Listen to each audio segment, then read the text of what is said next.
Good morning, ladies and gentlemen. Welcome to the conversation on this great International Women's Day. Just like the day, we're here today to discuss Gambian national issues.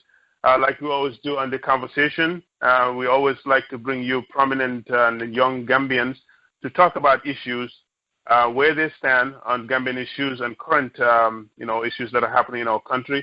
And most important, to discuss the 2016 presidential election that is going to affect all of our lives moving forward.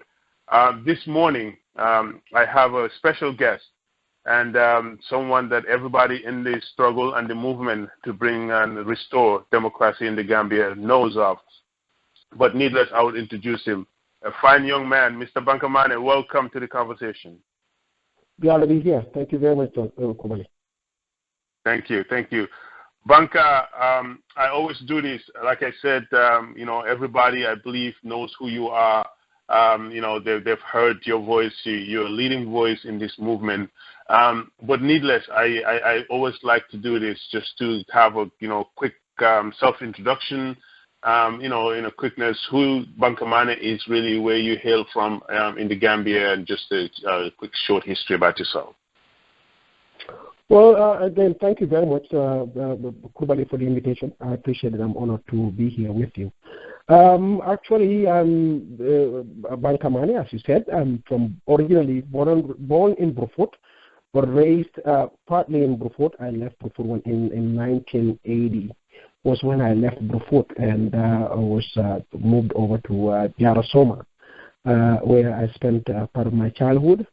And, in 83, I spent the whole of 1983 in Banjul. But then I was taken back to Diaspora, where I spent several more years there until I passed the common entrance. I went to Pakalendim Primary School, where I passed the common entrance. And from there, I went back to Banjul to St. Augustine's High School. That's where I graduated from, and I split my time between Banjul and Serekunda during that period. So basically, Banjul, Jarasoma, Brufut, and Dipakunda in Serekunda were the places I call home pretty much because those are the places I split my time in while I was in the Gambia.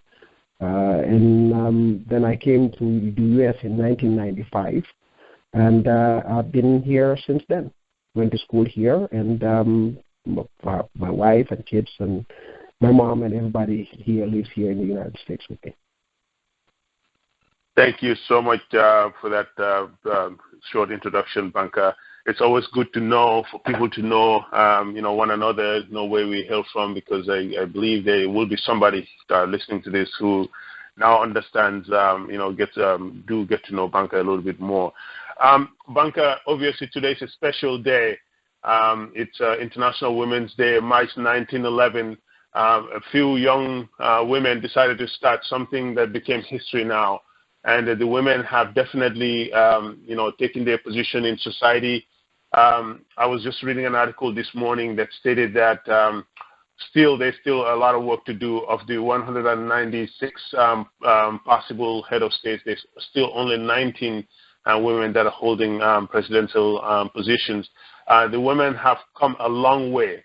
I want you to take a quick moment and talk to us about the International Women's Day, how the Gambian woman has come along, how far, and a little history where our women, stand their position in our society and in our lives in general.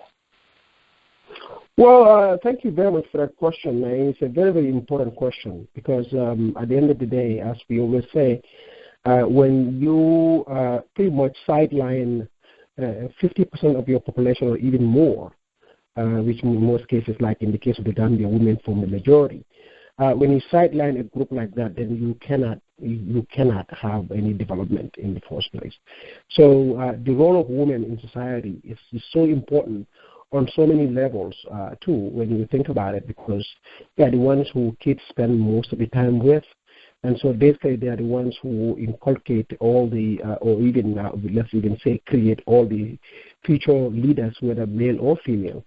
So pretty much with a population like that or people with that kind of influence, you cannot afford a sideline. That is very important for them to play their rightful role and their position in society, and that's the only way to actually be able to register any progress in any form, shape, or fashion.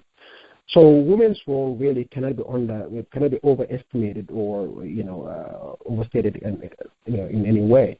In the case of the Gambia, to put it into context, actually, we've seen market I would say improvement in the area of women empowerment and role, obviously. But and that's a big but. The women have still a long way to go. Because when it comes to laws, women are still disadvantaged. Inheritance, for instance, in the case of inheritance, in case of divorce in marriages, women are still way behind as far as making sure that they are fully protected, their rights are fully protected. In the case of domestic violence, that's another area that hasn't seen any much of an improvement. In the area of education, women, even though you might find in some cases where you have more girls in the schools, but unfortunately by the time you go to the higher education level, then you see their rate actually drop markedly.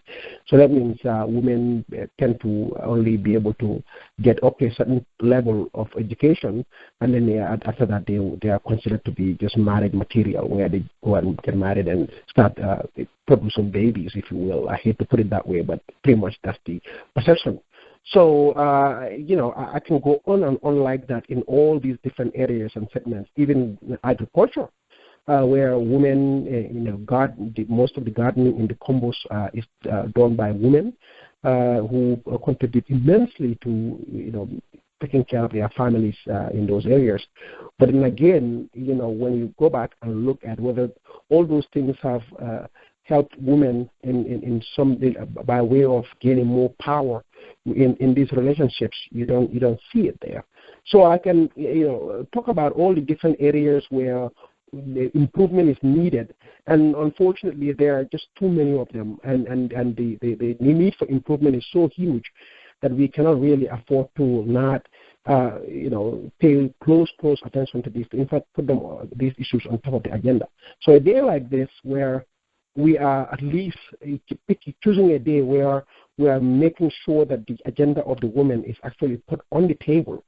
I'm very excited about that, and hopefully we can have a conversation around all these issues that are relevant to our case, in the case of the Gambia, that is, making sure that all these areas that I've touched on, whether it's in law, whether it's in education, whether it's in agriculture, whether it's in just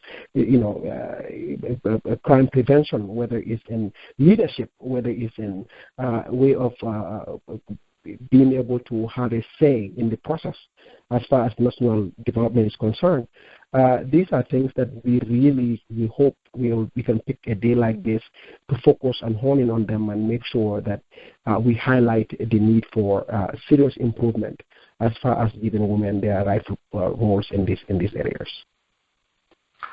Thank you so much, Banka. You're so right about that. And obviously, the Gambian woman role have definitely changed. I think one just have to go on social media to really understand how far along our women have come. I think, what's his name, Mr. Yankuba Dawo said it best when I asked him about women leadership, when he talked about the roles of women in our society, being headmistresses and all the leading positions that they've held. But I just thought I would just ask you about that because it's such a great day. But moving on, Banka, once again, thank you so much for coming to this. I understand that you and your little man have something very important to do, but we'll just go ahead and just have a simple conversation here and just talk about some issues real quickly. And we just wanted to just get to understand Banka Manneh. And I did ask Coach, and I'll ask you the same thing, Banka, just getting into this movement that we're in, that you have been a part of for the longest that I've known. You probably got the most beating in this movement that we're in right now, from people like my humble self that have really taken stripe at you. But each time we turn around, Banka is out there, just like, you take a beating and then you surface and you have more energy to fight this regime. I just want you to take a moment, and everybody that hears Banka Manneh says, well, he's a fighter.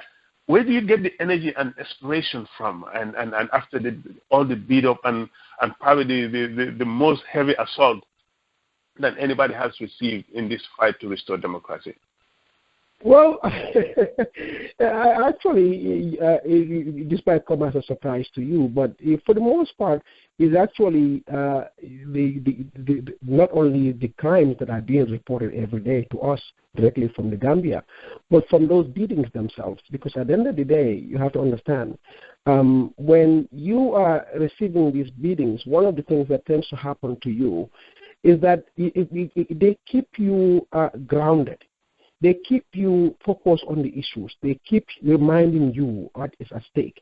So at the end of the day, when somebody comes to you and criticizes you, whether fairly or unfairly, at least the good side of that is it brings your focus back to the issues. Why am I being treated like this? Or why am I being insulted or called a name? Or why is somebody taking a swing at me? That why really, the questions have to be answered in some fashion. And the answers that come along really is, okay, the reason is A, B, C, D, E. And it all really draws me personally back to the issues, which is the struggle and what we are fighting for in the end. So it's always a constant reminder of what is at stake and what actually we are fighting for. And what are we fighting for? Again, that's I was just going to ask you that question. What are you really fighting for? When we say the movement to restore democracy, what do we mean to the layman? Well, I mean, you see, I think sometimes, and this is a very, very important question, because I think sometimes even our critics in that regard confuse what we are all about. I mean, this struggle is simply about something very, very basic, and that is to have an environment in the Gambia within which democracy and the rule of law would prevail. When we say rule of law, that answers it all. Because at the end of the day, we just do not want to see any abuse. We want civil liberties. We just want fair play. It all draws back to what? Rule of law. Because you see, Krubally, it's interesting. When we are fighting here, about these issues, the critics sometimes will come and say, oh, look at even America. They have police brutality and all these things. I keep shaking my head thinking, they just don't get it. They don't know then what we are fighting for. We are not saying that our rights are not going to be abused in the Gambia. No. Rights are abused everywhere in the world, including the United States. But what we are fighting for is to make sure that we put in place mechanisms and avenues and vehicles to be able to address those issues anytime they happen, so that the government or whoever is responsible for those things is held accountable. That's all we want, accountability. That's it. You take that component out of our whole struggle, then nothing is left. So we are not saying that Gambia is to be perfect or the United States, for that matter, is perfect. No, the U.S. has her issues. But here, if a police brutality takes place, people have the right to go and protest on the streets, be able to put the police station or police precinct on a microscope, scrutinize them, in fact, take them to court and rely on the legal system to help them address these issues and their constitutional rights of being able to express themselves by way of protesting, by way of freedom of assembly, freedom of speech, and all these things. That's all we want in the Gambia.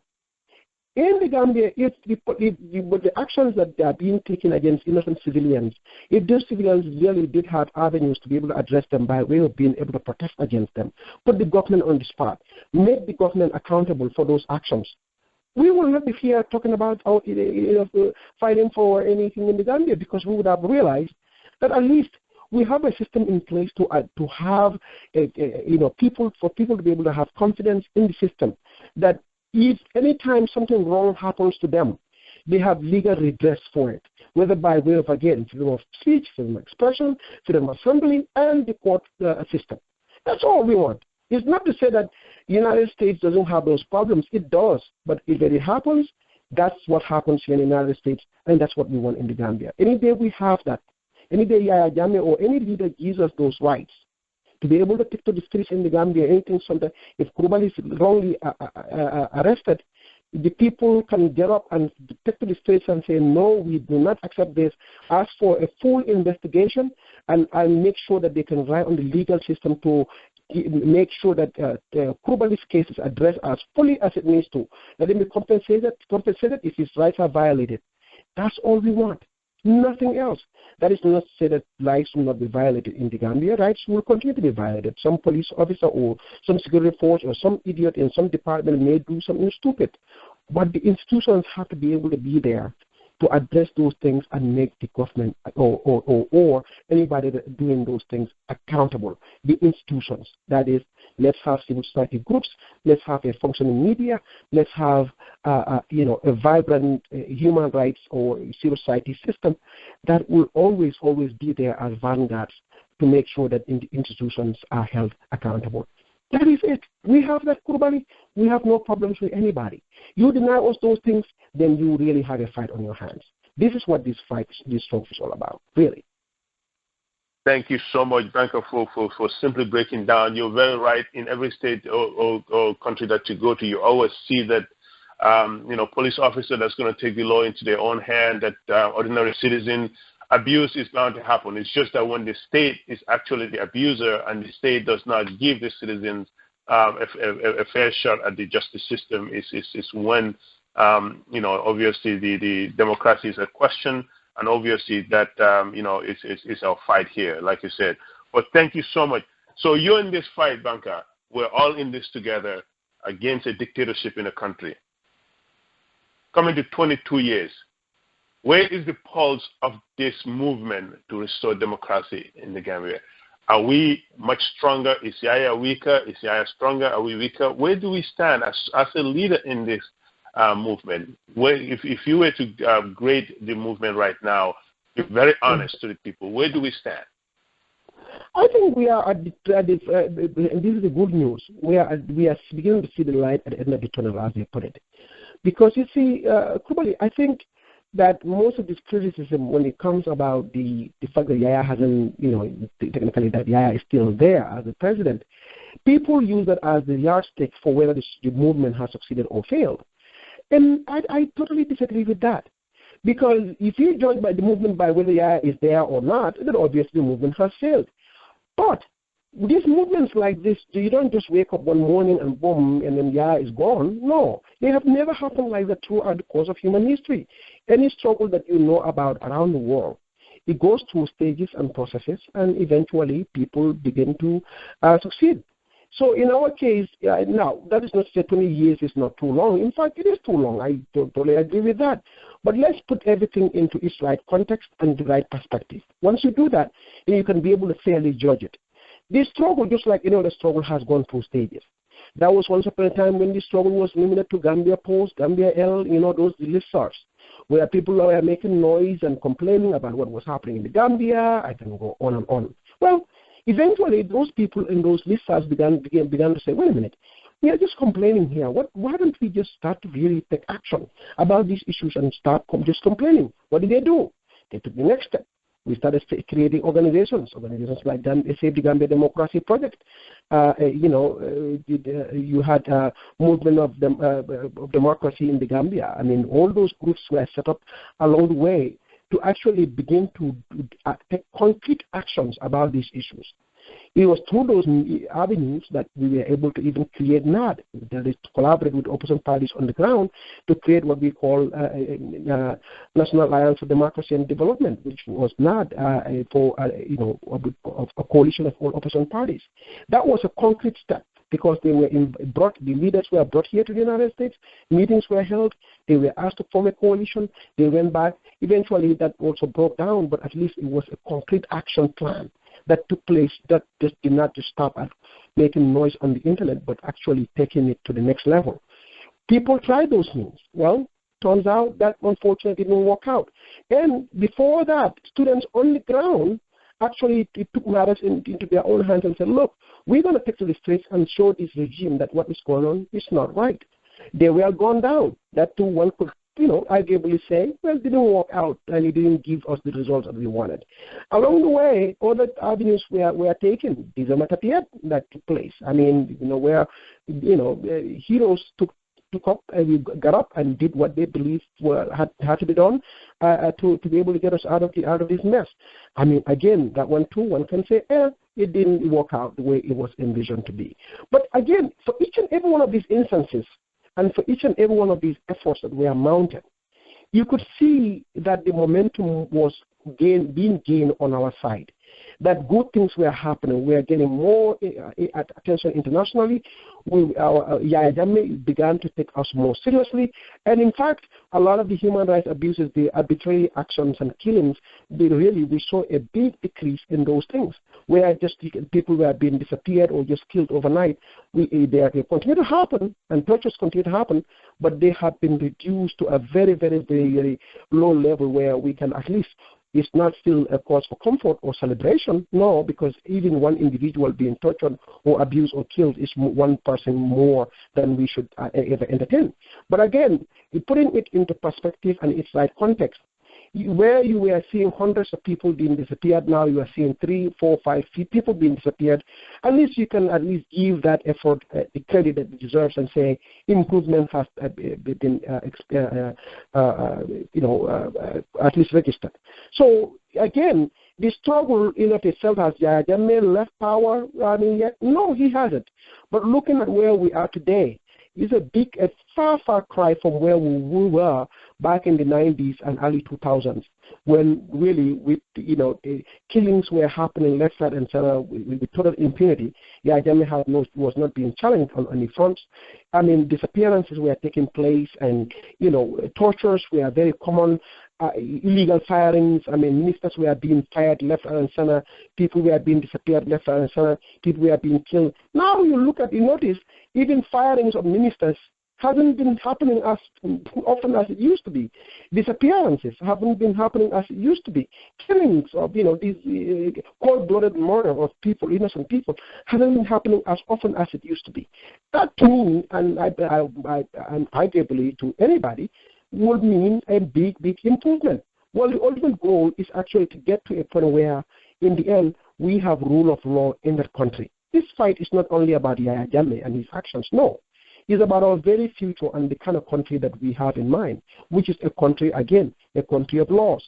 We are inching towards that, because even the most brutal dictator in Africa, if that man himself is being reined in and he's actually beginning to watch his back and not take effect in certain arbitrary actions, we can find comfort in the fact that we are heading towards that direction, where eventually, whether Yahya Jammeh is there or not, we will be able to at least have a country of laws in which a Krubally can go and be able to voice his opinions out.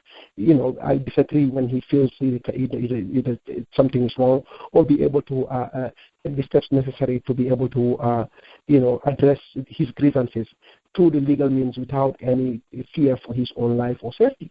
This is where we are heading, and I believe eventually we'll get there, because as far as we have gone, Krubally, we are almost there, and who knows, maybe Yahya Jammeh may not be there to witness some of these things, or maybe he might be there, I don't know, but we are hoping that he will not be in the fray or in there, because he has proven to us he has no capability to actually abide by these rules as fully as he needs to.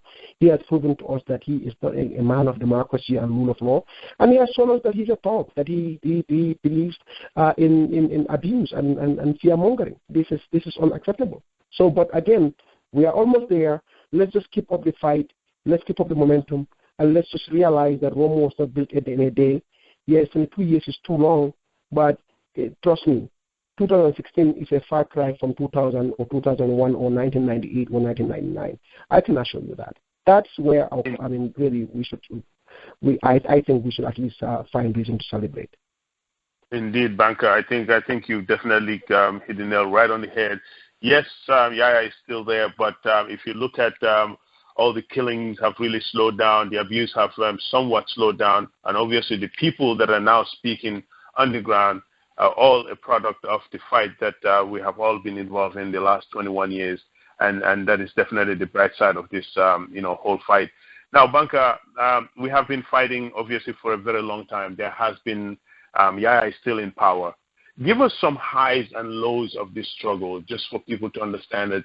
At any point did you feel like, well, this is great, and then the lowest point where you feel like, man, Banka is just, this guy is just beating us at our game, where we have to really change our plan. Give us some highs and lows of the movement.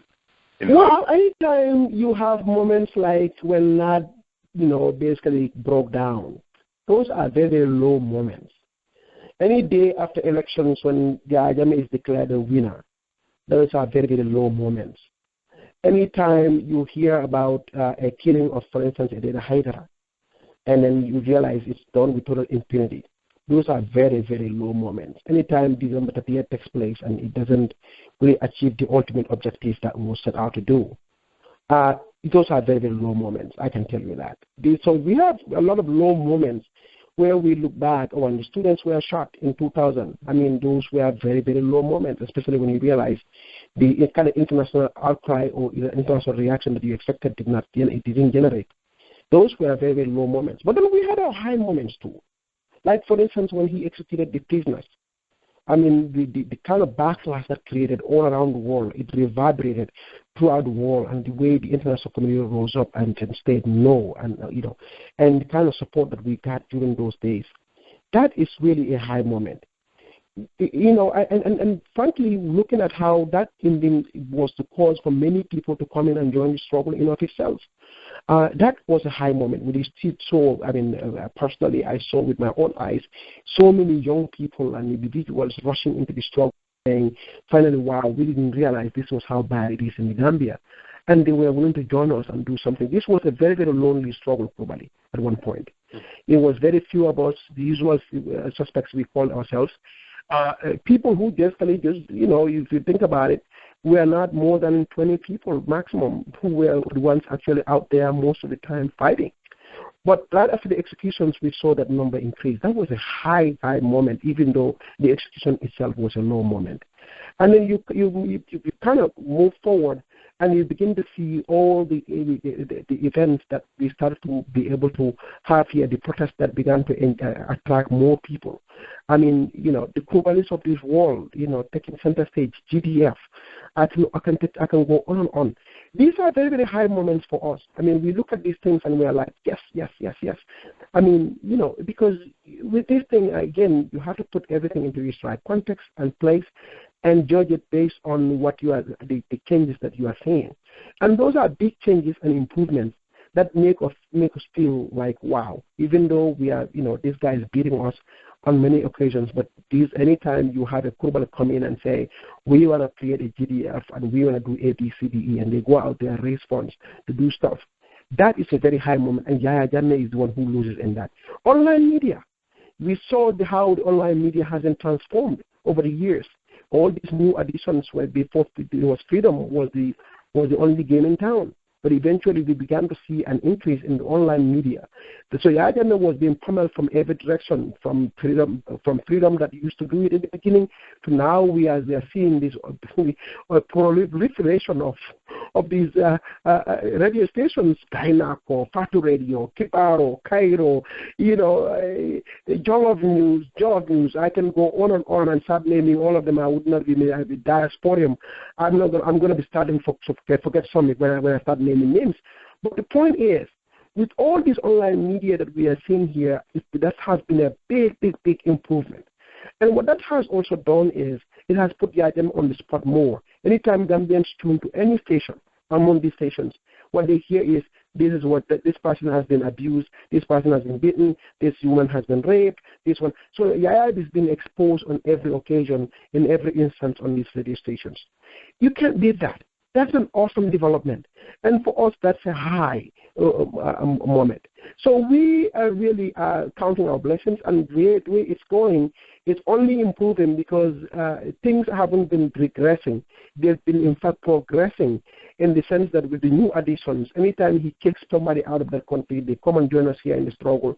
I mean, the Okul Citizens, the Jammeh, Dr. Jammeh, and the Fatu Kamaras and of this world, who came and joined us after when they had trouble.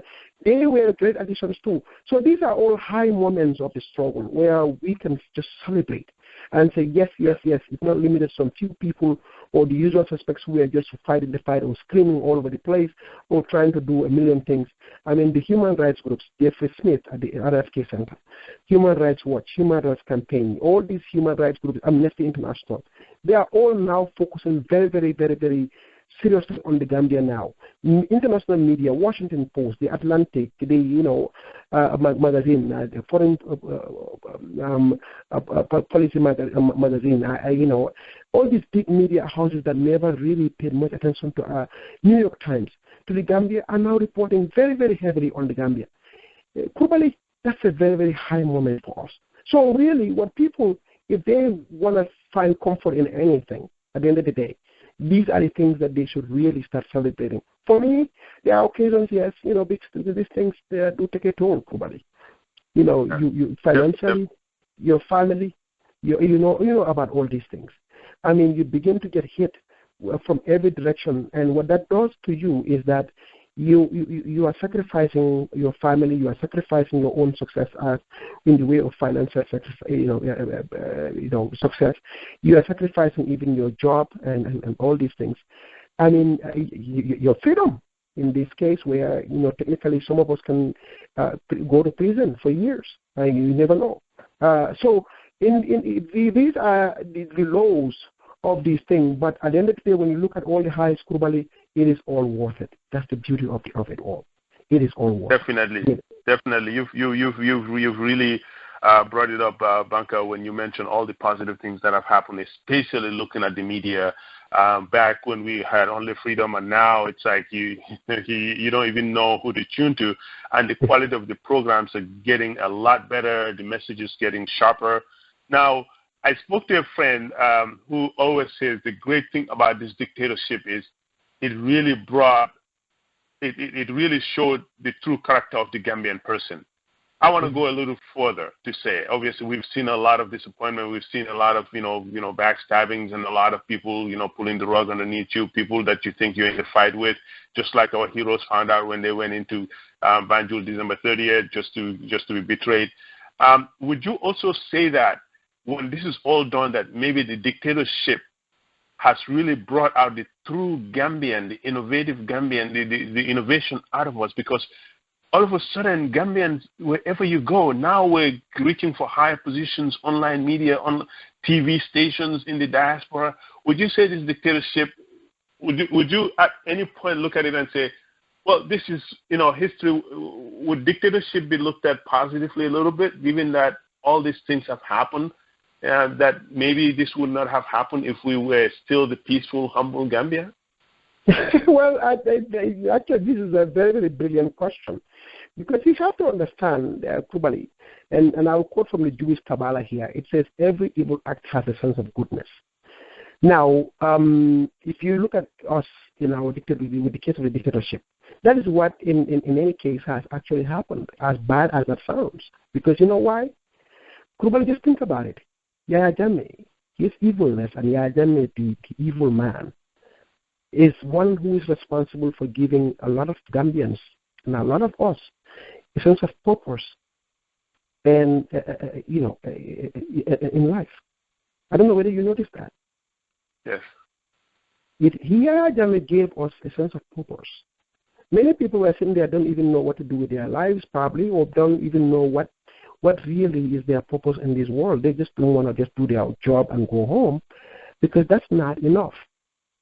But Yahya finally came along and gave them a sense of purpose. Yeah. By way of forcing them, making them realize, you know what, maybe I need to stand up for something. Maybe I need to fight for something so that my life will have a meaning. He brought meaning to many, many lives. He did. There are a lot of people now yes, there are a lot of people that are fighting the fight. Where would they have been without Yahya Jammeh? Just think about it. Their lives would have been totally different. They would have been pursuing their own personal goals somewhere and, personal dreams and stuff. But they are fighting for a common purpose. So he brought meaning and purpose to their lives on so many levels. That's the beauty of it. Thank you. And so,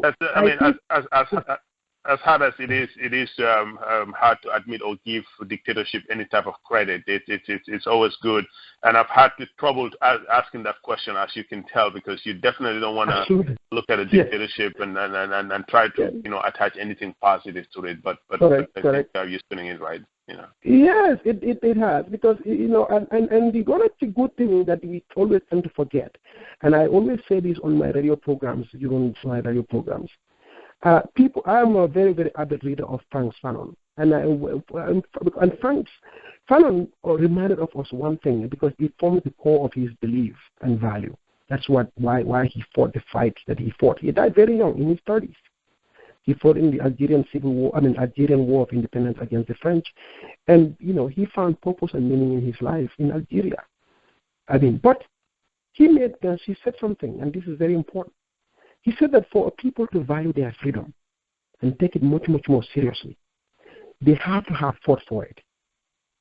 If they don't fight for it, they take it for granted. So if any people really want to take their freedom much, much more seriously, they have to have been given a chance to fight for it, because those people don't mess around with that freedom. For us, before Jammeh, really, think about it, Krubally. Our fight for independence, we're talking about Nelson Mandela's here, except for Edward Francis Small. So the Caravan and all these people were never beaten or jailed or anything like that. No, it wasn't like that. They demanded for independence. The British went back and looked at it. Some meetings were held. They said, okay, you know what, maybe these people can be able to run their own lives. Let's give it to them. That's it. Yeah. But so for us, when we get our independence, we took our freedoms very, very, we took it for granted.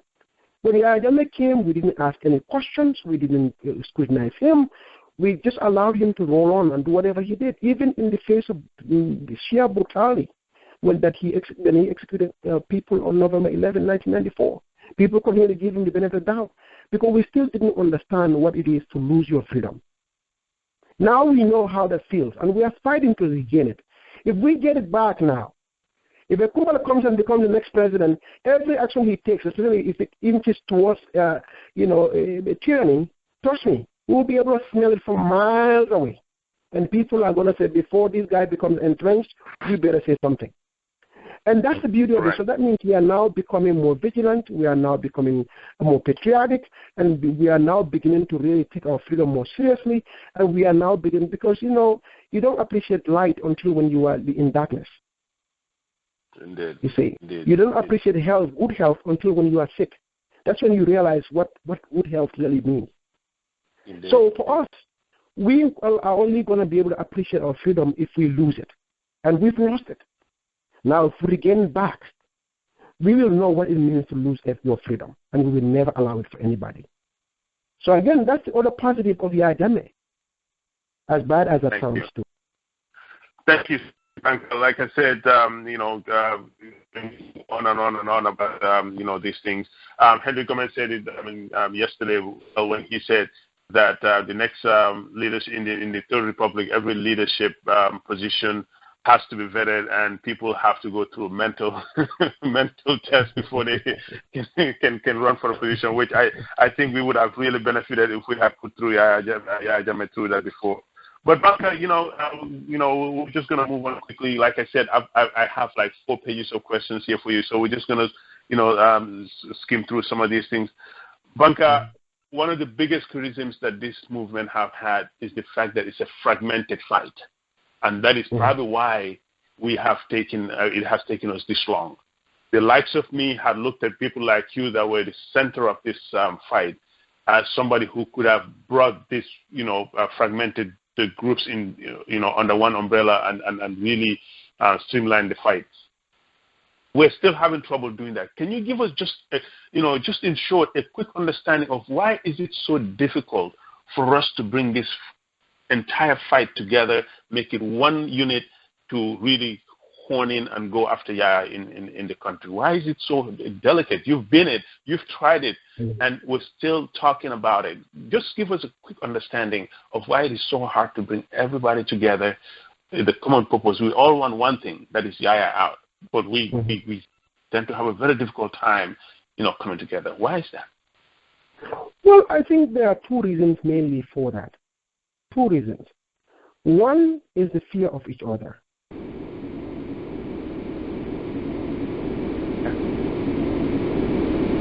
That's one issue. And the other issue, frankly, when you come to think of it, and again, this is another sad part of the whole thing, is the fact that we do not really appreciate the nature of the tyranny that we are dealing with. Because you have to first you have to identify a problem as the problem that it is, then you can have the right prescription for fixing it. But if you have the wrong prescription as far as or diagnosis for it, then just like if somebody is sick with malaria and you diagnose them with diabetes, you're giving them the wrong medication. The same thing is happening to us in the struggle too. We first have to come to terms and agree on one basic fact, and that is that the Jammeh is a dictator, and that we are dealing with a despot. That has to be across the board. All of us have to agree to that. No ifs and buts about it. Nobody's saying, well, no, but but the moment you ifs and buts it, then you are basically raising questions as far as the validity of that statement. Fact is, if we all agree on those terms, then the approach, because there are two different approaches to these things. There is one that you can fix with a purely electoral process. That's where partisan politics plays its role. Or you can deal with it as a movement, just like Kusedi was raised during my program on Sunday during the For the People by the People program for radio. Or if you realize it, if you recognize that you are dealing with a despot, people that's when they say, you know what, for a despot and a tyrant like this guy, he's a threat to all of us. Nobody survives with this guy being there. That's when people take their ideologies aside, put all their ambitions aside, put all their dreams aside, and focus on one thing alone. That is to eliminate that threat that is out there, that is a threat to all of us. And with that in mind, that's where you find movements around the world where you see different ideologies, people of different thinking, different approaches, all in one movement heading in the same direction, because they all see a common enemy. But if people think they can, this man is not a despot, or he's not he's a dictator as he's supposed to brand it, then that means those people don't see a need for that, because they think their ideological leanings can still be used to just, all they have to do is win the hearts and minds of the people to their side, that is their political party side or their political association side, and then they can solve this problem with those people. Well, unfortunately, that is what we are seeing within us. You see the jockeying among the parties, and you see the competition within the individual party leaders, because each and every one of them thinks they individually is the solution to our problem. All they have to do is that everybody just follow them or their path or their idea or their party, and then the problem is solved. And it cannot be solved like that. This thing requires a concerted effort, because, yes, we are dealing with a despot, whose case we really need to come together and form a movement, which in which case you don't need to really focus on ideology or party manifesto or party's beliefs or who is the good guy or who is the bad guy. He's an enemy to all the good guys and the bad guys, however you brand anybody. He is a common enemy. That common threat first has to be eliminated. Then we can go out there and start to brand each other, whatever we want to brand each other.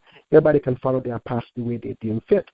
Now, but if we continue on those two things, where we are approaching this with an electoral process or electioneering process or partisan political process, we would have missed the point. And like I said, the other problem is the fear of each other. I see Momodou Krubally as a threat. For some reason, I don't believe that the Momodou Krubally being in power, that serves my purpose, that gives me what I want, or that, that somehow I'm afraid of Momodou Krubally. And as long as I'm afraid of Momodou Krubally, my whole approach is to either eliminate Momodou Krubally or silence him or at least, weaken him anyhow I can. That's the approach. And this is why even among ourselves here, you see the backstabbing, you see how we try to undermine each other. If Momodou Krubally comes up with a great idea and he wants to put it on the table or pursue it, you see individuals who come from left field and attack it and call Momodou Krubally all kinds of names, even accusing of stealing money, all these accusations that are meant to do nothing but to raise doubts about Momodou Krubally to a point where you're trying to weaken his approach or his belief or his direction in this matter. Krubally is not my enemy. Let's not look at Krubally as enemy. Let's work with Krubally, whether you agree with Krubally or not, whether you like him or not. It's totally irrelevant. We are all on the same boat here. What Krubally is fighting against is what you are fighting against, because that's the common threat that is affecting all of us. So at the end of the day, these two things we have to conquer our fears, And number two, we have to come to terms with the reality of the matter. And that is that we are dealing with a despot, a tyrant, who is a common enemy to all of us. As long as he is there, we all suffer. When he is eliminated, then each and every one of us will begin to get our chances. If Krubally wants at that point to set up his own political party, more power to him. If, Coach Pastor has political ambitions and wants to run for office, more power to him. If the commander wants to set up her media empire, more power to her. I mean, I can go on and on. If the Krubally wants to run for president, okay, more power to her. That's the only time all these dreams can be pursued and realized. Until then, we are all doomed. The moment we realize that, Krubally, then we are fine. The moment we do not, and realize that and even conquer our fears by extension, then we are not going to be able to achieve our dreams. And these are the the issues that are holding us back, despite all the improvements and the advancements. I mean, how far we have come, and all the moments that we have been able to celebrate. Despite those, these are still two key areas that we still need to, the hurdles that we need to jump. Otherwise, yes, eventually we will get there, but it's only going to prolong our fight. And that's the unfortunate aspect, the prolonging of it. We should not allow that to happen. Thank you so much, Banka, for that. You're so right. We just, for a minute, just have to put all of our personal agendas and our personal aspirations aside and just focus on getting Yaya out, because our problem now is not for one person to lead us to freedom, but rather to get to freedom together, and then moving forward, we can all do what we want to do. Banka Manneh, 21 years of fighting. You've lost money, taken endless overnight trips, risk your life, going to demonstrations. I'm sure some great moments of your kids have happened without you being around because you're in this fight. Right now, you're against the U.S. government in a court of law where anything could happen. You could walk, but you could also end up in jail. You're sitting right across from your wife. She's tired. The kids are growing. Banka is getting older. Yeah, is still there. She's like, maybe it's time that we focus and get out of this fight. What do you tell her? We all get challenged by our wives and our families to maybe do something else. What do you tell your wife to get that break from her to continue fighting because you're sacrificing life? Well, I mean, and believe it or not, I do have a conversation with my wife all the time. Because, you see, when you are fighting a fight like this, unfortunately, what tends to happen is that your family is being affected seriously by it, by your actions. And most of us do not want our families to suffer for our actions. I don't mind suffering for my own action. But when the moment it affects my family, then really, that's something that bothers me a lot, because I don't want that they shouldn't be, suffering that burden. It's not fair to them, and so that means I have to always constantly be apologizing to my wife for putting her and my kids through this, because it's not easy. So, and we, like I said, we are always having that conversation on a daily basis, because she's afraid, she's scared, she doesn't know what's going to happen. There's uncertainty in the air. She's worried that this thing, personally, I could end up in prison, and that she will have to be out there to fend for herself with the kids. I mean, these are things that gives her sleepless nights. And for every moment, I mean, she raises these issues. What I will tell her is, give me an alternative, and I will do just that. Tell me, Banka, walk away from the Gambian cause. Tell me, Banka, walk away from that woman whose husband has been murdered and she still doesn't have justice. Tell me, Banka, walk away from that young girl who's been raped and she still cannot get justice. Tell me, Banka, tell me that man who has been tortured, the other woman who has been tortured, or that family that has lost their dear ones because of Jammeh. Tell me, Banka, you can walk away from these people. If they call you next time and tell you about their stories, just tell them, sorry, you can't do anything about it. This is what I always tell her. I said, just tell me that, and I'll walk away. I will call this struggle. I will tell, I will basically wave it a goodbye, and I'll walk away. She hasn't, actually done that yet. But, that's what because I don't want her to pay for my struggles. I don't. Now, I always remind her of that if any day you feel like that's alternative, I should go out there and tell these people that, look, goodbye, you are on your own, fend for yourselves, fight your own cause. This is your problem, it's not mine. You're the ones who are suffering in the country, that are dying every day, the ones that don't have any, cannot put meals on the table for your families, the women that are being raped, the young girls that are being abused, the people that are being tortured in Mile 2, the folks that are being mistreated or illegally fired. Tell me, Banka, go tell them you do not care, you are moving on, they are on their own. If any day you ask me to do that, I will do just that, because that's the alternative. Now, I mean, to her credit, really, she hasn't done that yet. But, because this is what is at stake. We can all look at our own interests here and say, look, I'm just looking after my family. That's the easiest thing in the world. I could do that. Personally, I'm not going to, regurgitate all the things I have lost as far as, finances and, freedoms and sleepless nights and family and even my part of my life. But, each and every one of those things, when I look at them and I think about them, I am bothered by those things, but I still realize that the alternative is far worse than really having to live that kind of nightmare.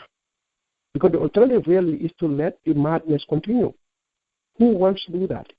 Nobody.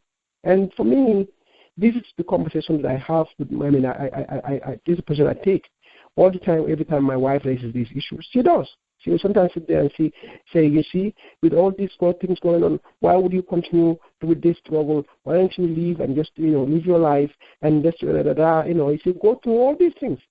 And I'll just sit there and say, look, tell me what to do the alternative, and I will do it right now. Tell me to tell those people what I just asked you to tell me to tell them, and I will. So this is what so much. Thank you so much. I mean, I asked this question because I know, like Mariama, obviously, I go through the same thing. I talk to Demba, he goes through the same thing. Our wives, obviously, are very concerned. And you're someone, obviously, like I had told Coach Pasamba, you're someone that if Jammeh has his way, he'll probably kill you. If he can get away with it, or if he can reach you for that matter, he would do it. It's definitely, very risky fight that we're in. And sometimes I always like to, ask this question because people need to understand that, we do these things and obviously the fear that they have that our spouses will still be concerned is there, but we need to find a way to really move forward. Banka, I have a whole bunch of questions for you. I'm going to skip some just for the benefit of time and, just get straight into one of the hardest issues. Of late, the biggest news is about Mr. Lieutenant Gano. Is that his name? Gano, Gano? Lamin Gano, yes. Mm-hmm. Lamin Gano, yes. Like Lamin Gano, your own sister-in-law, Fatou Camara, had worked for Yahya Jammeh at some point. Mm-hmm. And when Fatou came, and we all seen the difference that he made in the struggle. And right now, some of us are very critical of the people that left, came, and decided not to speak out. And Gano is one of them that has started talking but has not come straight forward to us. Some are condemning him, saying that he doesn't belong in the struggle, just like they're doing to your own sister-in-law. What is your position on the people that defect from this leadership that come into this struggle? Should they be embraced? Should they be challenged? Or should they not be welcomed? I want you to tell us where you stand on that. They should be embraced. I fully supported that from the beginning because here's why. And really, I have a track record of doing this, of embracing such people. When Asa Bokar C, it began with him. People were calling him every name in the books. I embraced him. I didn't really, to me, hey, this is just going to be yet another great addition. Amadou Scotty Jammeh, Uncle Sibisane, Fatou Camara herself being the latest, most recent one. And now with Gano's discussion, I did even make my position known on this on the radio the other day. And here's why, Krubally. You see, just like I was saying before, with what we are dealing with is a despot, a tyrant, somebody who is an enemy to each and every one of us. And so if we really want to defeat that tyrant, we have to put aside all our these demands of you are the good guy, you are the bad guy, this one is the bad guy, this one is the liar, this one is the truth teller, this one is the disgusting one, this one is the nice one, this one is the handsome one, that one is the ugly one, that one is this, that one is that. You know what, all these issues that we have, whether they are legitimate or not, is totally irrelevant. At the end of the day, we can't afford to really brand each other as such, because this movement means people of different leanings, people of different beliefs, people of different actions, and people of different motivations will join it. You see, when you look at this fight that we are in, some have joined the struggle because Jammeh killed their uncle. Some joined the struggle because they have political ambitions. Some have joined the struggle because Jammeh arrested them. Some have joined the struggle because he fired them from their job. Some have joined the struggle because he seized their lands. Some have joined the struggle because he raped their wives or their sisters. Some have joined the struggle because they just don't like what is happening in the Gambia. Some have joined the struggle because they just have a passion for the issues of this nature. So you have all these. Some have joined the struggle because their political parties are going head-to-head against Yahya. So you have all these different strands and natures and approaches and thinkings and motivations. I can go on and on and on. Do I have the right to sit here and ask what motivation Krubally actually has to be in this struggle? I don't. Because that's not my role. The role here is to work with Krubally, eliminate the common threat. If that's the only thing that we have in common, let's deal with that. One other way, hey, Krubally and I can continue to be our own enemies or whatever you call it, or like him or dislike him or whatever you want to have between you, the two of you. So at the end of the day, this should be our approach. But because if we want to sit here and have this litmus test or morality test, this one is the bad guy, he was there, he was there. And defections are nothing new in struggles. Even Islam itself was infested with defectors. Most of the people that people celebrate now, these cybers that people are celebrating, they're defected from the other side, literally. So what I'm saying is, in our case, we just need to understand one basic fact. And that is this, and this is very important, Krubally. Everything that we know about Jammeh and all the bad things he's doing in that country, we are told to us, were revealed by who? People who were on his side. Everything. Because without them, we don't know anything about Yahya. The only way we know about what's happening on that side and what is happening there, or what he has done to our country, or even give us more ammunition to be able to fight him, each and every one of those pieces of information came from people who were serving defectors. You know, by laws of this world, by the commoners of this world, some of the scattered dollars of this world, the citizens of this world. They were there. They used to work with the guy. They knew the system. They knew all the things. Otherwise, you and I are just going to be guessing. That's the problem. So the moment we realize it, we see it like that, then we would have understand. Any guy or anybody who leaves Yahya's side and comes and joins our side, that is only making Jammeh one person weaker and making us one person stronger. Not to mention the wealth of information that they're going to come to us with. Nobody here in this story can sit here and claim that they know everything about Yahya that they know from just totally independent sources who are not working with Yahya. It's not true. All that stuff is revealed by people who were working in that regime.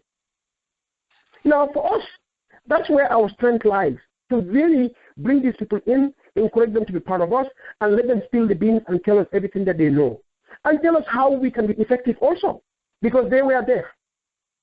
And in fact, the other day I was telling folks, I said, look, imagine if Lamin Sane was not part of this Zero 38 and he didn't go and die in the Gambia. I'm sure many would have been calling him all kinds of names. He used to work there. He used to be a bad guy. Lamin Sane manned more positions or even higher positions than this Lamin Ghana that we are talking about. Yes. Believe it or not. So, but look at what the sacrifice that he made. What I am saying is, these people are coming to us with their frustration, with their anger, with whatever they have seen there they didn't like. That's why they jump ship and they want to join our side. Otherwise they could just come and continue their lives and just forget us. But they are saying, look, whatever I saw there I don't like and we need to do something about it. So let's embrace them. Because the upside is much more.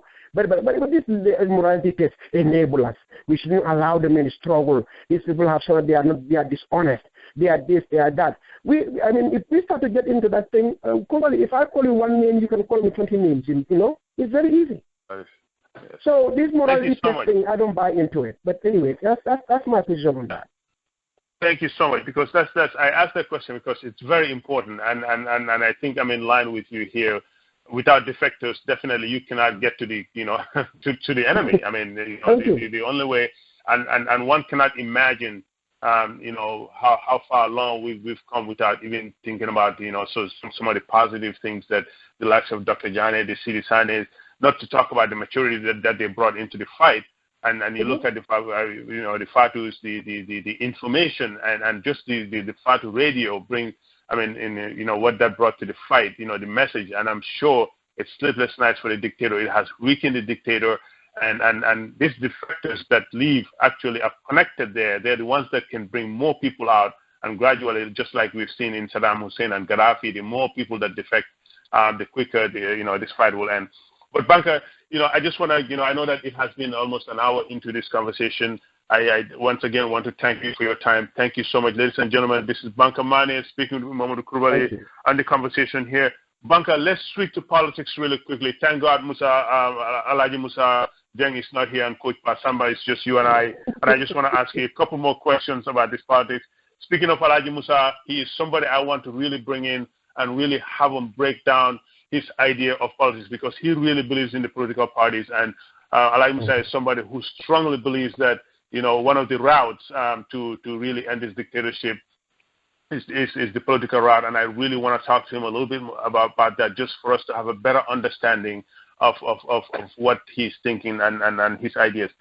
Banka, back to let's get into politics real quickly, and I promise we'll try and get you out of here in it's okay. Take your time. I'm all yours right now.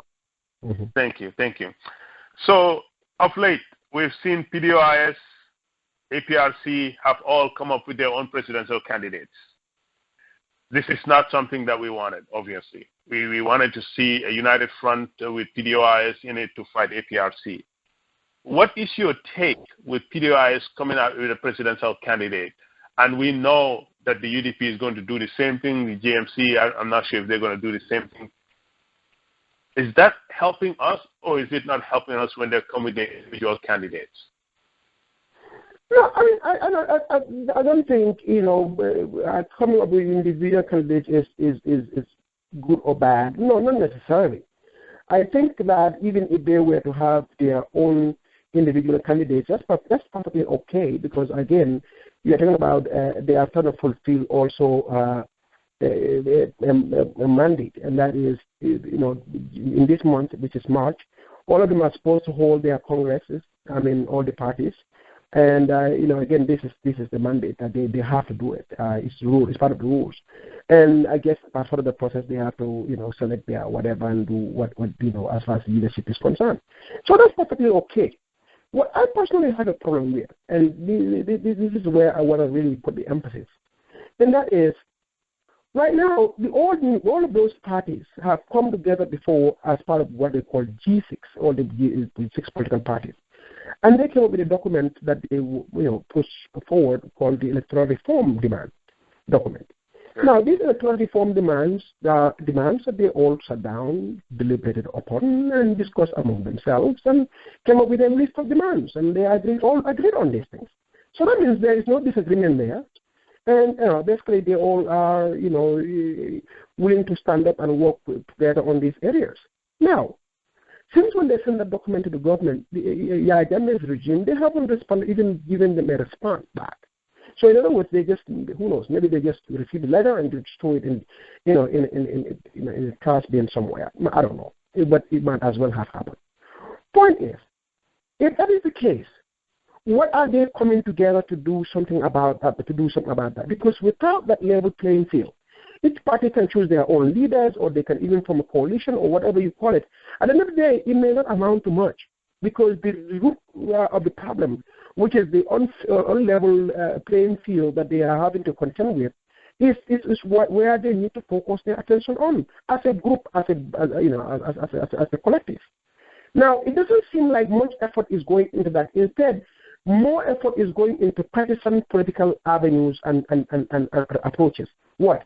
Individual party rallies, in the congresses to select their leaders, leaders going out there and having their interviews and defending their party's positions. I can go on and on and on. So there is not much talk or discussion being taking place. And sometimes when you say this, and they'll say, oh, you don't know, there are discussions behind the scenes. But it's funny, every time one of them comes and says, oh, we are talking behind the scenes, one of them will come back and contradict it by saying, well, I never talked to this person. So we know now that that's all bogus. They are not having any discussion about these electoral reform demands behind the scenes at all, that we know of. So, and even if there were, what's the whole secret about that anyway? This is a demand that should be out there in the public and get the public's buy-in. Now, instead of having to sit there, just you two guys among yourselves and having a, behind the scenes discussion. To me, that's ridiculous. So the point is, the emphasis should be shifted away from the idea of partisan politicking to making fighting for those common demands or the common issues or problems that they all admit they have as a collective, which is the electoral reform demand. That's where the focus should be right now as we speak. Not on, parties can go ahead and have their congresses and elect their leaders, that's fine. But as much as they are so busy doing that, they should have also been equally busy trying to focus on how do we work together to make sure we push for these electoral demands. So they give themselves a fighting chance. At least if they are going to go to elections, even individually, let them be able to at least have confidence in themselves that with the rules in place or with the playing field tilted such that they at least have a fighting chance. But if you do not do that, all these other efforts as far as congresses, selecting leaders, and this, what have you, will all amount to nothing. And that's the problem. So to me, that's where the emphasis should shift to, and that's where the problem actually lies. So I'm not necessarily gung-ho about parties holding their congresses and selecting their leaders. They can do that all they want. But at the end of the day, the focus should be, where the emphasis should be, they should de-emphasize, maybe they don't want to de-emphasize those kinds of things. They can continue to emphasize them, but I believe they should put a lot much more emphasis on these electoral reform demands. That's where the fight should be, and that's where all the money should be. Once they do that, Krubally, I'm serious, and they are able to win that fight, guess what? They can, because then the playing field will have been tilted to where Jammeh is not a common threat anymore. Then at that point, parties, even if they want to run on their own, they can run on their own and they still will be able to have a chance to at least pull through. But if not, all of this effort is just amounting to nothing. That's the way I see it. Thank you so much, Banka, for saying that. Obviously, we all know that, the desire of the diaspora is, to have a united front to give themselves a fighting chance. I read somewhere that recently there is a referendum happening in Senegal where they're trying to see if they can get a representation from the diaspora where, they can get an elected member from the diaspora representing the Senegalese people into parliament in Senegal. We have seen most of these leaders now are really getting to respect that diaspora population of theirs. Our opposition, given that we have been speaking about a coalition, and to this date, we know that Lawyer Dabo has come out and said they have not had discussions about a coalition. And this is something that a diaspora, just looking at our remittance that we send home, not to talk about the population. Would you say that these oppositions are not really too smart to focus on our concerns here, given that we and most changes in these dictatorships tend to come from the outside? Our political parties missing an opportunity here for not really listening to us and not addressing our concerns? Yes, they are. And this is where the electoral reform demands, all of that come in. Because you see, enfranchising the diaspora should be part of that broader demand, those broader demands that they are making to the regime. You see, that's why it's very important, like you said, they are not listening to us, they are not focusing on our concerns, because that key area of enfranchising the diaspora, that charge should be led by them on the ground, the opposition parties. See, they are supposed to be our partners on the ground. But usually when you raise this, what do you get? Oh, if you want those things, you come here on the ground and fight for them. I mean, as though, it's easy to come here and ask for our dollars, But when we make demands of them, no, you come to the ground and do it yourself. Something seems confusing about that when it comes to, to me. I don't get that. You can be coming here and asking for my support, but when I make some key demands of you, you just turn around and say, look, you can go to hell with your demands. If you want to take care of those demands, you go and come on the ground here and take care of it. But then before you know it, they flip it around. Or, these leaders have made so much sacrifice. This one here lost all his money. This one here was imprisoned. This one here. I said, no, the people that they're addressing have never made any sacrifices of their own at all. And why has this become about who sacrificed what anyway? This is not about that. This is about our common demands, our common threats, our common problems that we need to be solving together. Not about seeing who did more than who, or who did what, or who didn't do what. No, there's nothing about that. And we cannot really, but I think that's usually done to deflect attention from the core issue in of itself. Our concerns have never been about who sacrificed what or who did not sacrifice what. No, it's about these key demands like enfranchising us here in the diaspora, us being able to vote. Like we said, the Senegalese are having a referendum where these key areas, timeliness, enfranchising this, even setting up a ministry, a position for here at the diaspora in Parliament. So the diasporans, their voice can be amplified within the legal framework in of itself, when lawmaking body, so that somebody could be there to say, this is what the diaspora wants, looking at their interests, their concerns, and addressing it. With our case too, all of those things should be part of our demands to the regime. Now, but if we are insisting that we do here that on our own, you are missing the point. You are the ones on the ground. You are our voices on the ground. You are our partners on the ground. You are the ones we've been supporting on the ground with our finances, with our resources, with our mights and everything.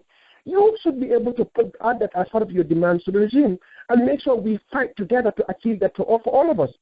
See, probably this is where the problem lies. Those demands, if we don't focus on them, we have completely missed the point. And you just raised a very important question. Enfranchising the diaspora, making sure we have a voice in the system. This party should make them part of their demands and fight for it, because at the end of the day, most likely it's going to benefit them more because we are on their side. I think by now we have proven that. Otherwise, I don't know why all these running around and trying to avoid the issues and just basically raising some matters that are totally inconsequential to the core issues. I mean, what is it about the Senegal sacrifice this or Halifa Sallah sacrifice that, or they are the ones on the ground? What has that got to do with what we actually need to do to get ourselves out of this mess? I don't know. Indeed.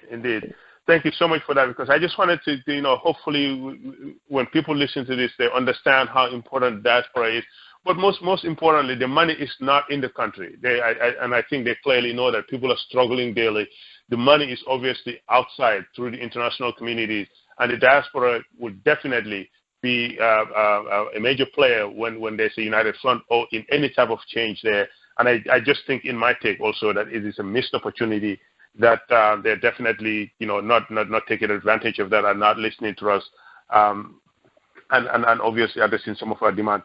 Now, Banka, we obviously want them to get a fighting chance. We want them to come together.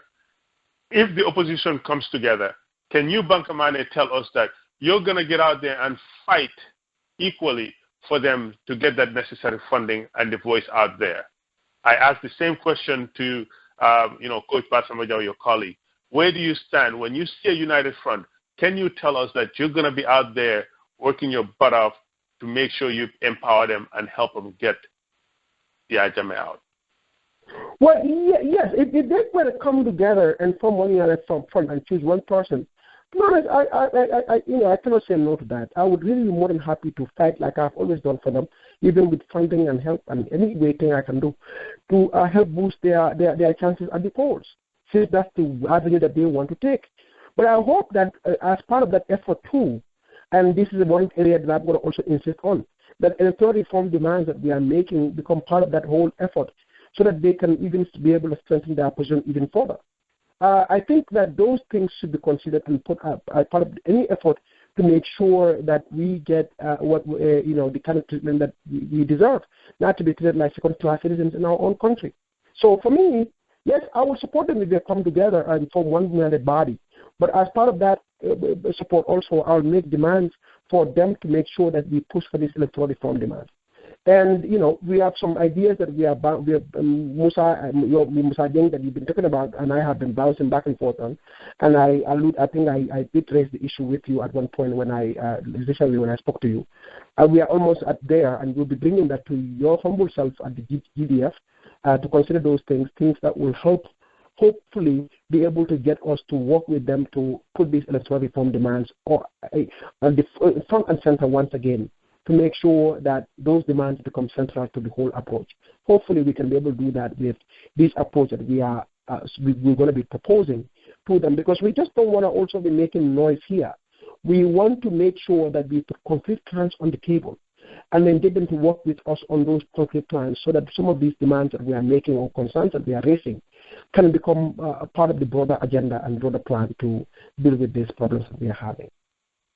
Thank you. Thank you so much for that. Banka, I'm going to challenge you now. When you speak, many listen. Of late, you have been very critical of the opposition because obviously you think that they need to really make their demands. Some people have criticized you and said, listen, Banka, when you speak, a lot of people listen. You've got to watch how you attack these political leaders, because you could really be affecting them when you really speak negative of them. What response do you have for that person that fears that maybe sometimes when you come out on these radios, tough on them, trying to force them to the negotiating table, you're actually not helping them out? Well, you see, I don't pay much attention to that these days because I've heard that before and I've seen it before. You see, the fight that you are seeing now is nothing new, Krubally. This is you are seeing a repeat. This is just an instant replay of movies that we have all seen and been part of before. Elections past, this is the same scenario that played out, where we here in the diaspora, we see some major problems or issues with their approach on the ground, and we raise these issues, and the same excuse comes rearing its ugly head, and that is, no, don't be raising these issues, because if you do, you are giving ammunition to the enemy, because you are criticizing us. And we'll nervously just be quiet and go back and sit back down and just kind of let it go. Well, we've seen what that has done to us.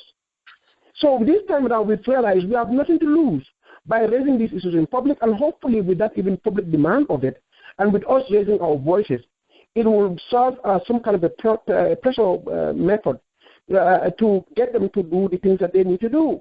Because if we don't, we just only are going to engage ourselves in a losing strategy, and frankly, who really wants to be on the losing end? So what are we losing in the end? Losing an election? That's all we are going to lose? Well, I'm willing to live with that.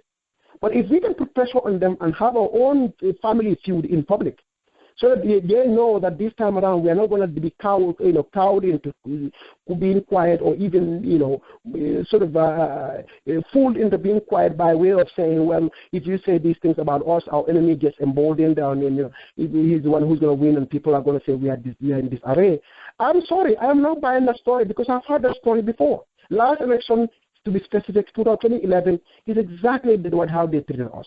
We raised these issues. Myself, personally, I came out there. Even there were times I was telling them, look, the way you guys are behaving, the identity most likely is going to come away with 75% of the votes. They were going around and saying, see, we told you guys, this guy, he has issues. Now he's even, look at the lies that he's telling us. Because he should at least recognize that the opposition parties will get at least 40% of the votes. They were making all these excuses. Well, when the votes were counted, they came out, APRC came out and said, yeah, they have 72% of the votes. Some of these people, I will call them once, they will never pick up my phone calls, because they knew the game that they played backfired.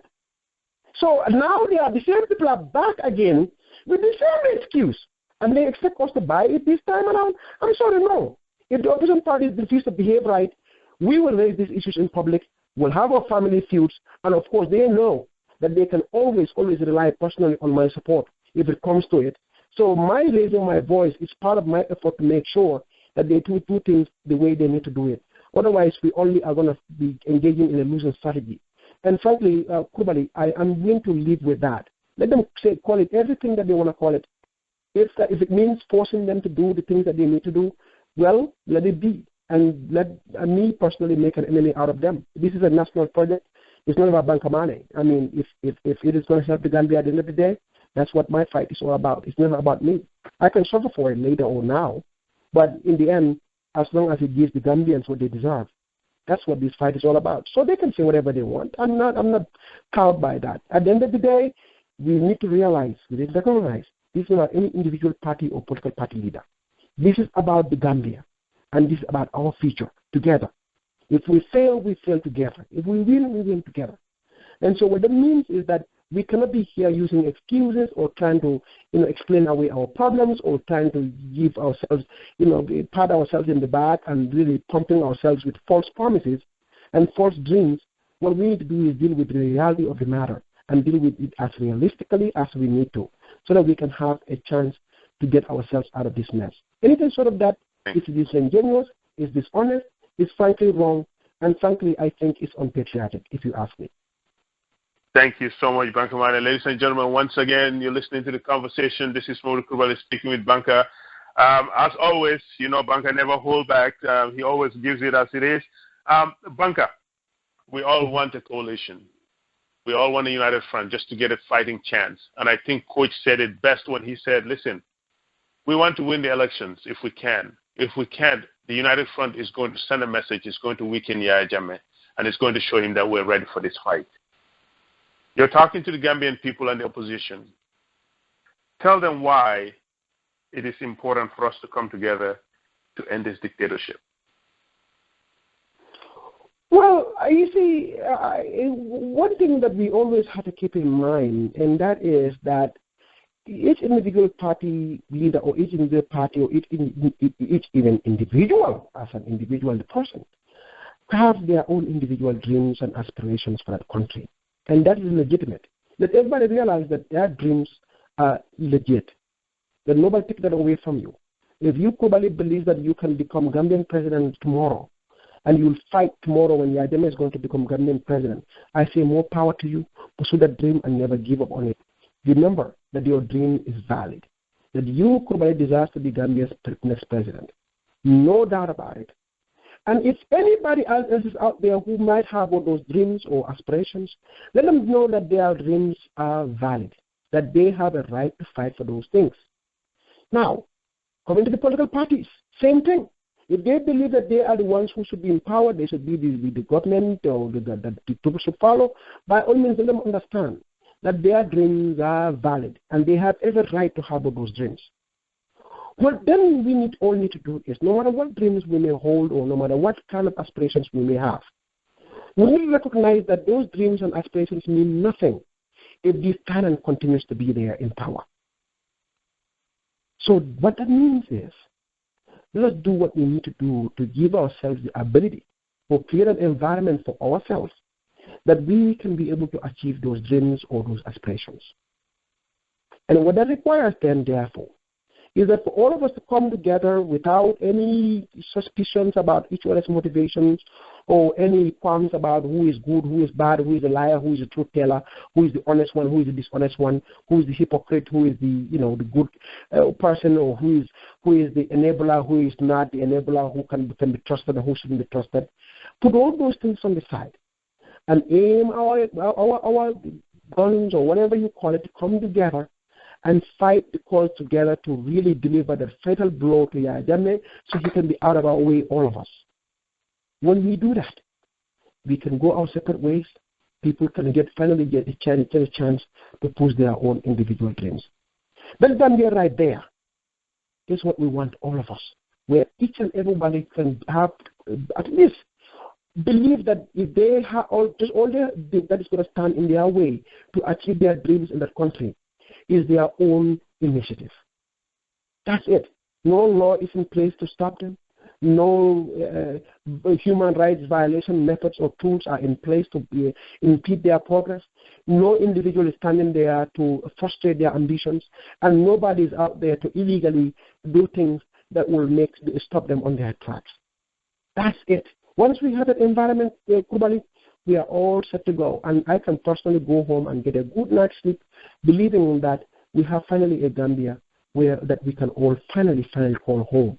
Not one we are all total strangers in, even though we are citizens of that nation.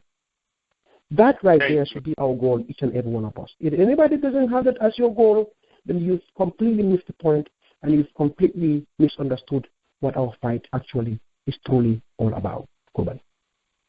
Thank you so much, Banka Manneh. Once again, thank you for taking the time out to speak with us. I promise we'll get you out here quickly. Banka, imagine for a second, we have a united front. We have all the money needed. The opposition has a single candidate. They're touring the nation. Elections is closed. Campaigning is finished. One final campaign. Banka Manneh has been given the podium. Elections is closed. Tell the Gambian people why they don't need to vote. Yeah, Jammeh, they need to vote for the opposition. Well, you see, a parent's best tool or best friend is actually the suffering of the masses. Many people, and that's where I disagree with the opposition parties when they say people are so tired this time around. I'm like, no. You see, it's the opposite. The fact there is a reason why tyrants want to leave their poverty, will keep their people in poverty and in suffering and in fear. Because once you put people in that mode right there, that is in poverty, then they become susceptible to anything that you can think of. Abuse, fear-mongering, being bamboozled, you can name it. And, what they call the Stockholm Syndrome. That's when it manifests. So it's not the other way around where you say people are suffering, so by virtue of that they will rebel, they will turn against. No. The opposite is what actually happens. Yeah, their biggest problem are people who are independent, who can feed themselves, can be able to earn their own living, be able to live their own lives. Those are his problems. In fact, that's why the diaspora is a major problem. Why? Because we don't rely on him for anything. Those people on the ground that are there, they are suffering under a dictatorship. And so because of that, they seem to not really see the way out of this mess because the has technically blocked all windows. So my point now to those people who are being treated like this is this. That yes, you are vulnerable because of this man. But that vulnerability itself should also be a cause for concern for you. Because you do not want to be in a position where anybody can come and toy around with you, abuse you, use you, torture you, do anything that he wants to do with you. So in the end, we want you to be able to snap out of it. Just sit for a moment, sit back and reflect and say, okay, I'm suffering here. Who is responsible for my suffering? If you think the opposition is the reason why you are suffering, they are the ones who have denied you your freedom in that country. They are the ones who are denying you your ability to be able to make a living in that country. They are the ones who are forcing your kids to take the back way to Europe. They are the ones who are torturing your people or disappearing your friends and family members or raping your young daughters. Well, then don't vote for the opposition. They are your problem then. Absolutely. But if you reflect on these things, and wherever the source of the problem is, I'm not going to tell you who it is or how it is. I want you to figure that out on your own, because hopefully you'll be able to see the point. Because I don't want to look like I'm engaging in propaganda here. Just think about it for a second. If you think that your problem in that country, the suffering, that is, you will not be able to eat 3 square meals a day, your people being tortured in mile 2, your daughters being raped, you not being able to speak out in the country, even if you see the most mundane or most irrelevant thing in the world, you cannot even comment on it out of fear. If you think all these things are the responsibility of the opposition parties and their leaders, they are the ones who are causing you to live a life like that in your own country, well, then don't vote for them. Then they are seriously your problem. We will not vote for them at all. But now, if you come to realize that the source of the problem is elsewhere and not the opposition parties, we'll find out where that problem is. Because there is somebody at the helm in that country who is called the president, and he's the one who gets the security forces to not allow you to speak your mind. Again, he's the one who is doing basically in charge of all the businesses. He yanks businesses out of everybody's hand. He's the only businessman in the country. So that means if food is expensive, then he's the one who is charging you that outrageous price. He's the reason why they're expensive. Well, if you think, since he's the one who is the one arresting people and putting them in mile 2 or he's the one who, because he's the president, people are disappearing, the hydra of this world are dying. If you think then he's the one responsible for these things, because without him, these things cannot happen, then vote against him, because he's totally not serving your interest. I want you guys to just lay these issues side by side and make that judgment on your own. Find out who is responsible for your misery in the country. Think about it and snap out of this dream that this guy has imposed on you in your minds, and that is to say that your problem lies elsewhere. Because last time I checked, the opposition parties don't run a security force that goes out there arresting people. The last time I checked, none of them is even doing any business to even claim that they are charging a certain price for rice. The last time I checked, none of them has been out there raping our young daughters. The last time I checked, not a single one of them is responsible for somebody running out and going to seek asylum, or kids going around the back way to get to Europe and die on the way. I did not see any leader within the opposition parties being responsible for that. But we have a president, after all, who is the one in charge of all those departments. Now, if you think that then he is the one responsible for those things, well, you know what to do. Because voting for him then, you know what that means. It's a continuation of what has been happening. So we want people to really think for themselves on this matter. We don't want to engage in any propaganda here. We want to state the facts as they are. Who is serving your interests? Who is the one responsible for your misery and your suffering? Who is the one torturing your relatives, killing them, and sending your kids to the back way? Who is responsible for that? Find out. Once you find that out, by all means, take care of the business from there on. We'll hope that you are smart enough to make the right call in that regard. That is, you will know who then to give your vote to. And if you see abuse of that nature, and the opposition or anybody says, let's get up and do something about it, then we hope that you too will get out there on the streets and make your voice known or heard around the world so that the world can come to your rescue. We hope that you too will do that. So just think about that for a minute. We want all Gambians that are listening, that will listen to this interview, to sit back and reflect on these areas that I've mentioned and make their own call. I am not going to make the call for them, and hopefully nobody else will make the call for them. They'll make the call on their own. Well, if they want this thing to continue, well, they know what to do. If they want it to stop, they also know what to do. And I'm sure Thank you so much. They'll make the right call. Thank you so much, Banka Manneh. A rare opportunity. You're sitting in front of Jammeh, and you're addressing him. No fear of any security personnel touching you. You want to tell this guy it is time for him to go. Speak to Jammeh for us. Well, here's what I'm going to tell the IR. You see, the signs most of the time, and that's the funny thing about ruling. The thing about ruling is that, and maybe this is even a good thing, you always can, at least your instincts should tell you something, if anything. You should be able to tell where the wind is blowing, what direction it's going. If you don't know, then do your own research, because you have the resources at your disposal. You have the government, especially machinery, at your disposal. Do your own little research. And if I'm going to just take a departure from being his, enemy every day to now being his friend just for a minute and give him a piece of advice, I want Yaya to sit down and think of Jawara in 1992, when he stood before his own country and told them he wanted to leave. What would have happened if Jawara did not leave, if Jawara had left at that point? Would he have suffered the legacy that he suffered, that is being deposed out of power, only to end up in UK as a refugee, suffering all kinds of suffering around the world, and the country being subjected to the kind of madness that we are seeing right now? His own family, all over the place. If Jawara could see what was about to come, I think he would have made the right call, because he's a smart man. He would have said to these folks who are telling him, you are the best thing since sliced bread. You know, what is Gambia without you? He would have told them, you know what, guys, I'm sorry. I've made my call. I've made my choice. I'm sorry. I got to go. It would have been a whole different history. Yaya is at that moment right now, whether he believes it or not. This is his 1992.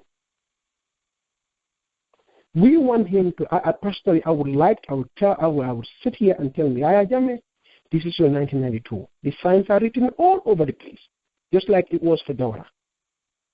What made Jawara sit back in 1992 and say, guys, I want to leave? I'm sure he saw it written all around him that time was up. Well, he went against his instincts. Jammeh too, the signs are written all over the place for you. You can see it. Gambians are more emboldened. Yeah, they are, even people in diaspora are coming out there all the way into the Gambia to come and confront you head on. Imagine what the people on the ground may be thinking right now when it comes to them. So, I mean, and this border closure, the attitude about with Senegal, international press, the way they are treating you, governments around the world, how they are treating you. Just look at it. And even your own inner circle. Just look around yourself and how sick you are right now. With all those signs written for you, right in your face. This is your moment. Seize it. Because if you try to sit back down today and say, guys, okay, you know what? I want to leave power. I really want to hand over peacefully. But I really want some guarantees in return. Would you guys do me that favor? Gambians are forgiving people. They will sit down with you and a conversation will take place around that. And I can assure you, there's a pretty good chance it might come out to be a good thing for you. Now, if you do not do that, this is your 1992. You will regret it just like Jawara has, or even probably worse. Because you see, Jawara was lucky that Gambians really were, things were different now and then. Because back then, the world was less sophisticated. There was no internet. There was not a lot out there about him. The hatred wasn't as pronounced as it is with you. Your case is far worse. Ask Gaddafi, Muammar Gaddafi. What I think you need to do then is say to yourself, you know what, Jammeh, time is up. Let me live peacefully, nicely, neatly, amicably, so that this country can finally enjoy the peace that it deserves, and in return, me to be able to hopefully be able to come out of this with my dignity, my little dignity that I have left intact. If you don't do that, I'm serious. You will sit back and, if you had ever regretted, that is, you will sit back and say, if I had known, I would have listened to Banka Manneh. Because the people that are around you telling you don't leave, you are the best man since sliced bread, they are your enemies. Just like they were the ones that were telling him, you are the best thing since sliced bread. Those were the first people who embraced you, Jammeh, when you came to power. Because so that means they were not for Jawara at all. They were just for themselves. And the ones that most of them even left the country, never to come back, never even said anything about Gambia anymore. So that means they never cared for the Gambia. So what I'm telling you is, usually when you are in this bubble, you would think the people that you think are your detractors are in fact your friends. Because your friends are the ones who are willing to stand up and tell you are wrong. What you are doing is not good. Openly. They don't go out there and play these games or massage your ego. We are your friends. We are the ones willing to stand up and tell you the truth. What we believe is the right thing to do. Not the ones who are faking it. So tomorrow, even if you were to be captured or something happens, you'll be shocked to find out that your detractors will be the ones fighting for your rights. Believe it or not, you might find that unbelievable, but that's the honest to God truth. Because I know for one, Banka Manneh will stand there and make sure that not a single right of yours is abused. That you get every right that you deserve to get. Yes, if you deserve to get that right, that you will get it. That nobody will abuse it. Yeah, believe it or not. Thank you. So we are your friends. Please take it and run. Please. Thank you. Thank you so much, Banka. And thank you for accepting our invite to come to the conversation here. Like I've always told the likes of Coach, I could carry on a conversation with you forever because it's like, we're archiving history here.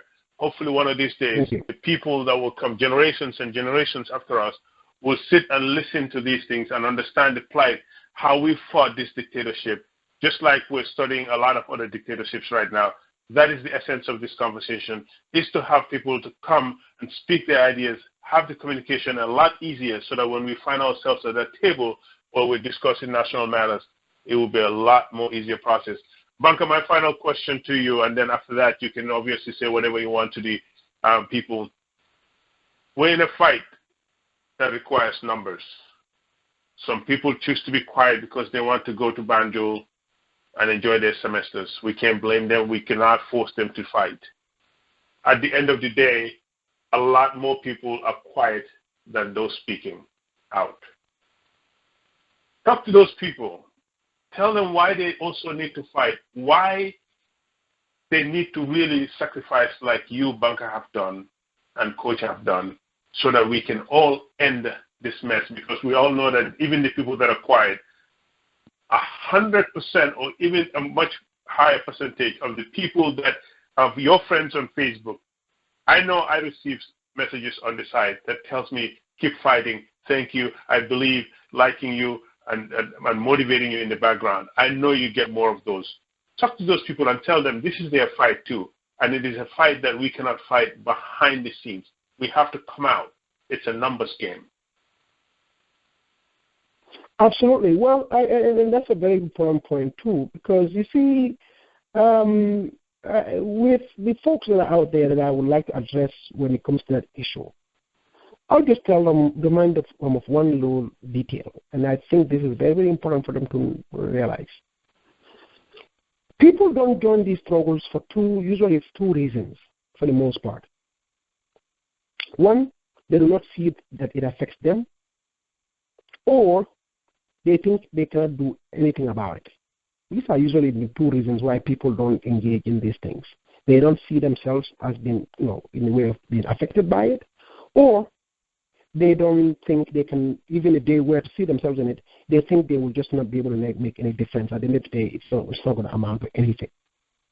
Well, to those two people, those are the ones I'm going to address here.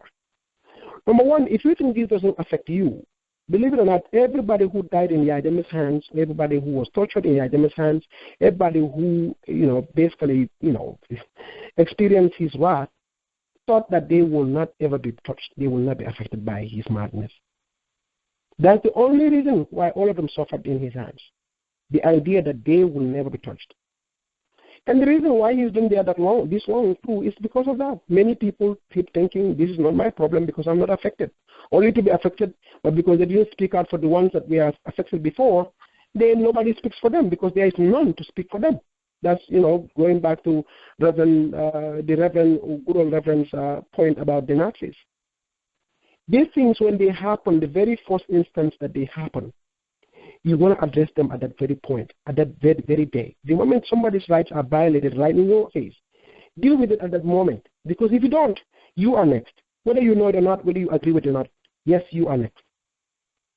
And because when you keep quiet on it, you are by virtue of saying, well, it's okay to do this to me. That's what you're saying. Without really saying it out loud, your action, that's what it says. And this is why many people have suffered in the Gambia, and that's why people continue to suffer. Because they keep thinking it's never going to be me, and it becomes them. So if you do not think you'll be affected, I'm saying, yes, you will. On so many levels, in so many ways, I cannot even count. Today, when you send money to the Gambia, the same date that it's going to be used, you're affected by it. Your family members that are there that cannot survive, they cannot have 3 meals a day. These are your family members. You not being wanting to, even most of you don't even want to go to the Gambia and live there because the Jammeh is there. I can go on and on and on about each instance that you are currently being affected as we speak, whether you know it or not. Who wants to live a life like that? I know I don't, and I hope you will not too, and I'm sure you don't.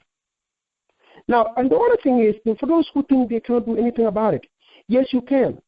Because this idea that, Gambians, we are all the same. If you get a VII, you just have another dictator, another person, another this.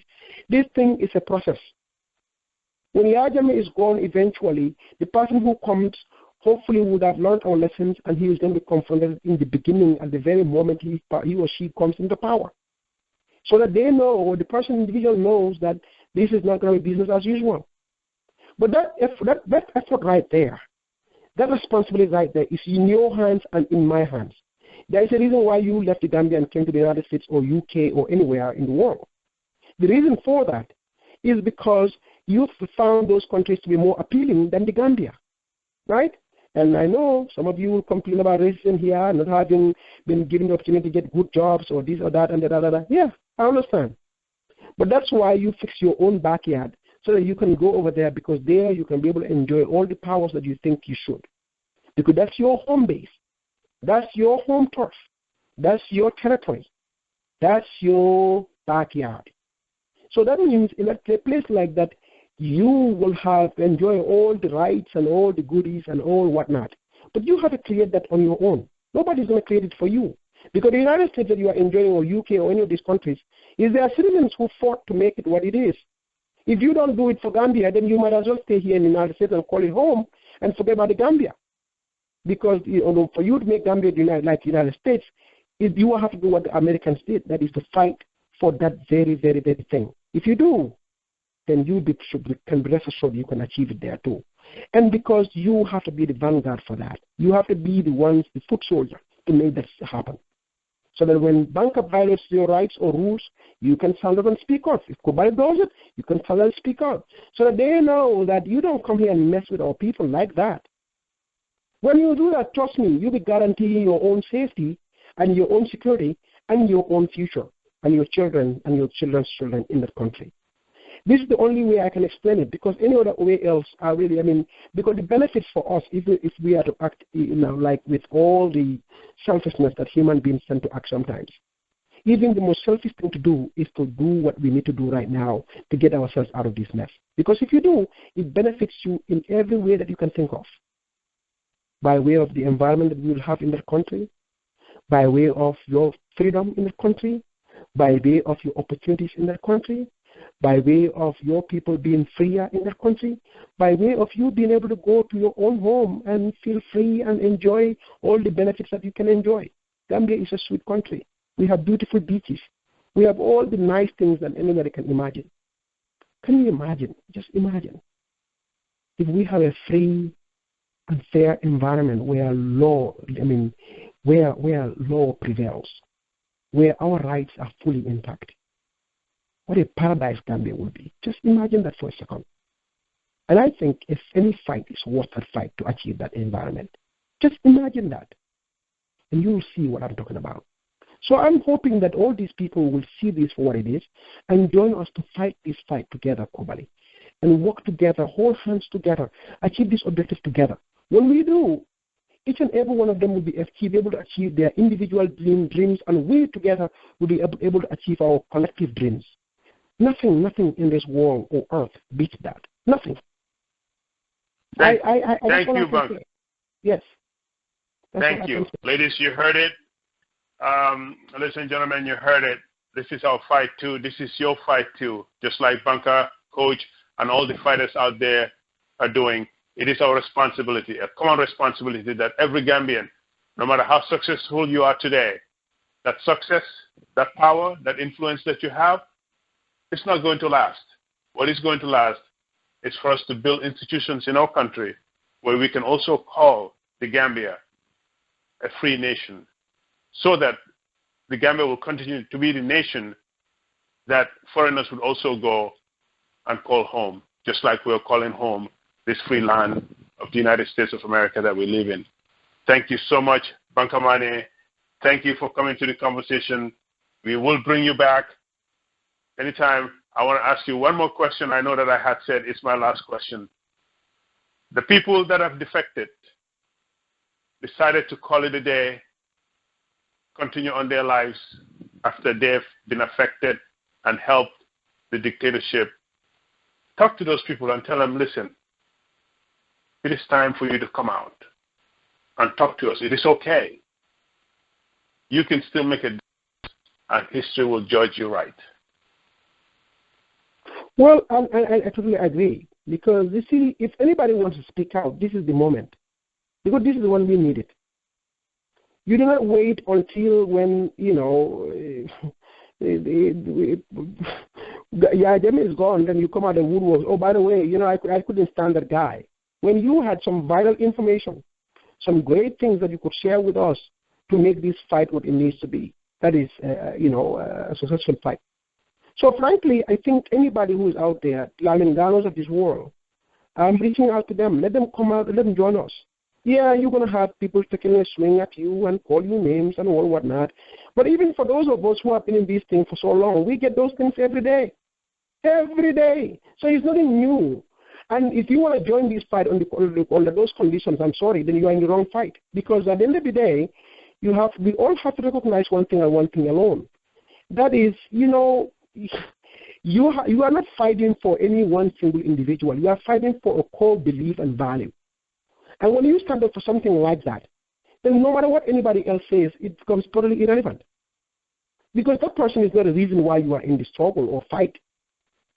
No, they didn't bring you in, and they will not be the ones bringing you in, and they will not be willing to make you stay out.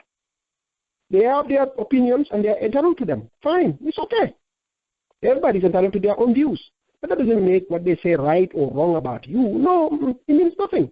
They're only expressing an opinion. So I want all of them to recognize this issue for what it is. You don't, because I hear that sometimes people say, I want to join your struggle, but with the way these people behave, the way they talk, the way they...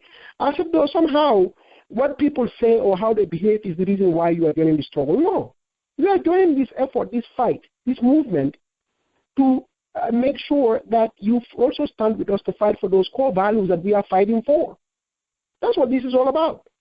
So like you said, Krubally, earlier, nobody has been attacked in this struggle more than I have. But the reason I don't stop is because I am fighting for a particular principle and value. So no matter what anybody else says, it doesn't move me an inch.